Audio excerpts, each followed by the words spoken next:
Sir आप एक बार के प्यार पे यकीन रखते हैं या बार-बार प्यार पे यकीन रखते हैं? देखिए जी, इश्क एक दफा होता है, मोहब्बतें तो होती रहती हैं। तो इश्क है वो आपकी ऐसी तैसी कर देता है। दो आशिक कभी मैं नहीं मिलते हमने देखे अपनी लाइफ में। चलिए अच्छी बात है जी, मिल जाते तो ज्यादा से आपके होते हैं, बेहतर है कि जी नहीं मिले।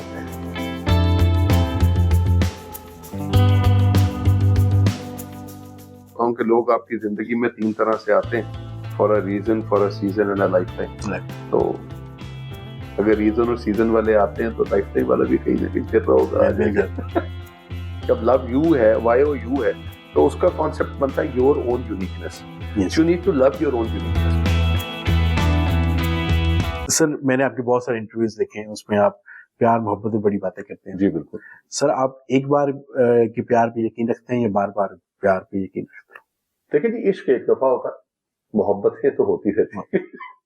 तो इश्क है वो आपकी ऐसी तैसी कर देता है, लेकिन मोहब्बतों के साथ ऐसे ही है कि आपको बहुत से लोग अच्छे लगते हैं जिंदगी के अंदर, इसी तरह ही चीजें बनाई जा रही सर कोई इश्क आपका जो अधूरा रह गया हो? इश्क हमेशा अधूरा ही रहता है भैया।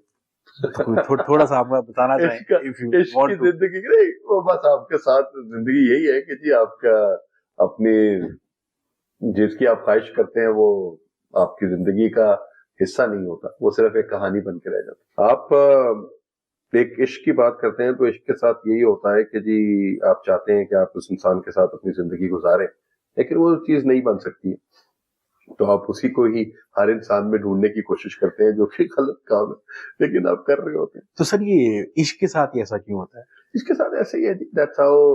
अगर आपको दुनिया में सब कुछ मिल जाए तो फिर दुनिया का फायदा। सर सब कुछ तो इंसान मेहनत करके पा लेता है, मगर इश्क का ये इसके साथ कुछ चीज है सर, जो हमेशा से दो आशिक कभी मैं नहीं मिलते हमने देखे अपनी लाइफ में। सर अच्छी बात है जी, मिल जाते तो ज्यादा से आपके होते हैं, बेहतर है कि जी नहीं मिले। तो नहीं मिले तो ठीक है, वही एक तिश्नगी थोड़ी सी रह जाती है कि चले अपनी जिंदगी के अंदर अपने आप को शायद हम ये चीज कर लेते या ऐसा हो जाता, तो वो काम आई बिलीव उसी तरह ही जिंदगी के चल रहे होते हैं।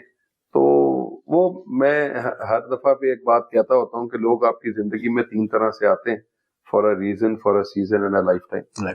तो अगर रीजन और सीजन वाले आते हैं तो लाइफ टाइम वाला भी कहीं ना कहीं फिर होगा। मिल जाता है। खान साहब आप नेपोटिज्म को कैसे देखते हैं हमारी इंडस्ट्री में? बिकॉज यूनिवर्सिटीज और थिएटर में ऐसे ऐसे एक्टर्स पढ़े हैं और ऐसे ऐसे एक्टर्स निकलते हैं, मगर उनके पास कोई प्लेटफॉर्म नहीं होता वहां पर पहुंचने का।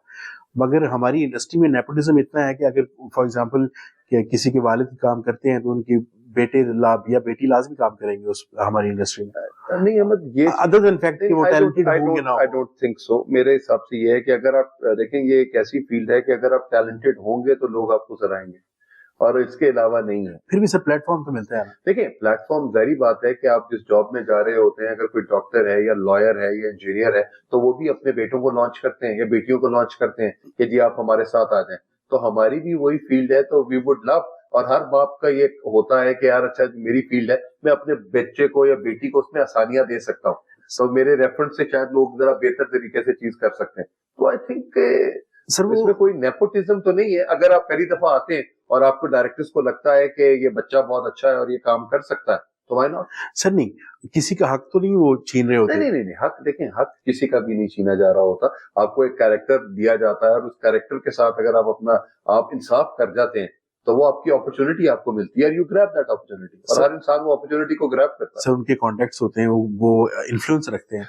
कहीं ना कहीं जमाने में देखें, आजकल के जमाने में अगर आप एक अच्छे एक्टर हैं तो आप यूट्यूब के ऊपर, फेसबुक के ऊपर, इंस्टाग्राम के ऊपर, किसी जगह पे भी आप चले जाएंगे, आप अपने आप को दिखाएं, लोग आपको ले जाएंगे, लोग आपको कहेंगे कि जी आप आ जाएं, आप हमारे से बात करते हैं। मैं आपको थाउजेंड्स ऑफ यूट्यूबर्स दिखाता हूँ जो बहुत अच्छे एक्टर्स भी हैं, टिकटॉक पे भी आते हैं, मगर उनके पास प्लेटफॉर्म ही नहीं। आज तक मैंने उन्हें किसी ड्रामा में नहीं देखा। देखिए जितने भी यूट्यूबर्स हैं बहुत अच्छा काम कर रहे हैं, टिकटॉकर्स भी बहुत अच्छा काम कर रहे हैं, वो आपका ना कैमरे के साथ फ्रेंडली होना बहुत इंपॉर्टेंट है।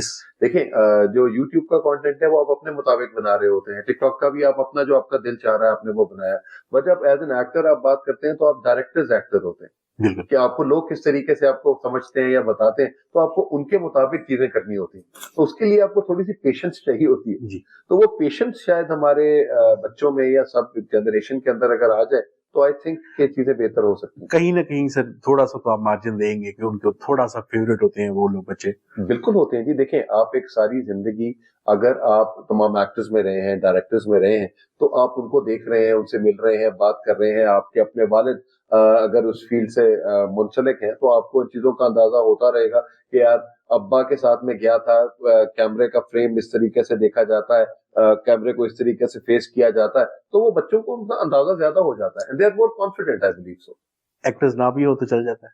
नहीं, अगर एक्टर नहीं होंगे तो शायद एक ड्रामा या दो ड्रामा, उसके बाद आप नहीं चल पाएंगे। कमर्शियल्स तो मिलेंगे सर।